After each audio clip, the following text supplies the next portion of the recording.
One of the worst things that happened to me after my accident was the day they told me I would never be able to walk again. It was horrendous, devastating.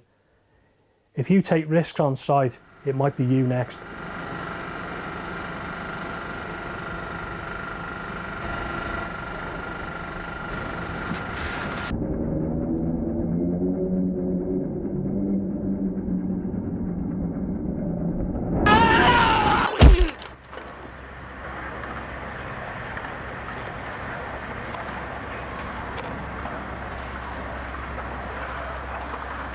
When you're working up high, it's not worth taking any risks whatsoever, because a couple of seconds later, you could be hurtling towards the floor.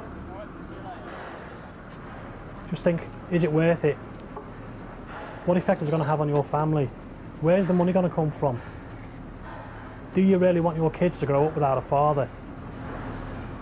That's the reality.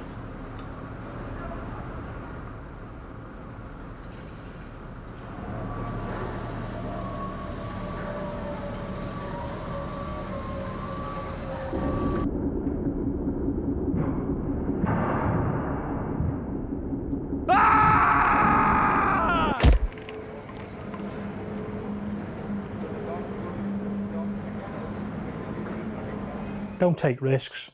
It's just not worth it. It goes without saying that working at heights is a dangerous business and should be taken very seriously. Now and again, we all have to work at heights, up on scaffolds, on platforms, and working up ladders. But have you ever stopped to think whether you really need to be working at heights? A lot of the time you probably don't. You'd be surprised. Have a think about it next time. If you don't really need to, find another way. Scaffolds and tower scaffolds. You'll see them on just about all of the sites. Putting them together is a big job, and an important one as well. You're best to leave it to those who are qualified. Every work area where you work needs to be safe and completely secure, so it's not worth leaving it to chance. If you're working on a scaffold, check there's a scaff tag that states it's safe before you even set foot on it. If there isn't, ask someone why not. Not just for you, but for your mates as well. You might get away without an accident, but what about the bloke after you? Or the bloke after him? Whatever scaffold you're working on, the platform should have the minimum toe board and 2 handrails. Anything less is not good enough. Let your supervisor know about it right away if it isn't up to scratch. Alterations to any part of the scaffold must only be done by someone who is trained and competent to do so. Same goes for tower scaffolds. Accept nothing less than total safety when you're at work.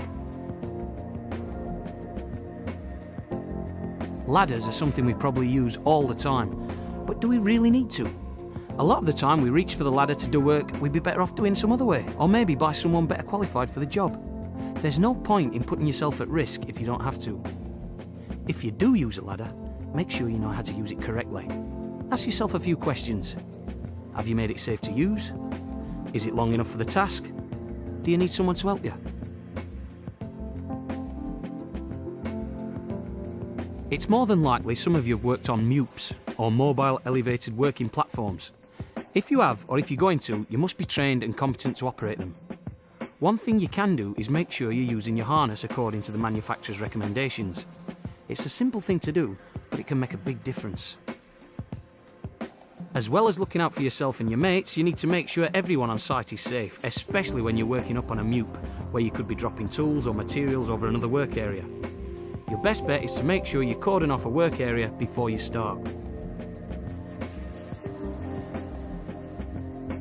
On some sites, you might work with a safety net. It's another precaution that's taken as a further level of safety, and any extra protection has got to be a good thing. Again, just keep in mind that the net should only be put together by those who are competent.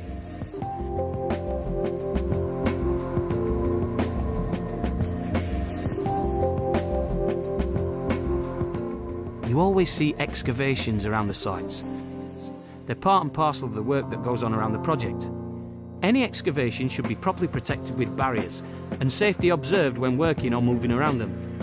Excavations are potentially very hazardous with severe drops and pits containing rebar and other very dangerous materials. Safety harnesses should be a last resort of protection when working at height, but if you do need to wear a harness, Make sure you've been fully trained. You should do a visual inspection every day with a competent person recording all full inspections every 6 months. If there's an emergency and you've fallen, it's estimated you'll have about 10 to 15 minutes before it becomes life-threatening and the harness begins cutting off your blood supply. You need to act fast but safely if you see someone fall. Make sure you know how to effect a successful rescue plan and move quickly. If you don't know what your rescue plan is, ask your supervisor. Your mate's life might depend on it. Make sure you're happy with every part of your harness and where you're going to be fixing it onto your workplace. Know where your clipping on points are. Are they stable and secure? Working at height kills more people each year in the construction industry than any other workplace accident. So remember, your safety is the #1 priority.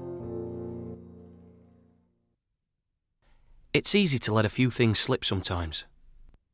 Maybe you thought you didn't need that harness. Maybe you should have asked your mate to help you out with that ladder. It's not just your life you're affecting. It's the life of your family, your mates.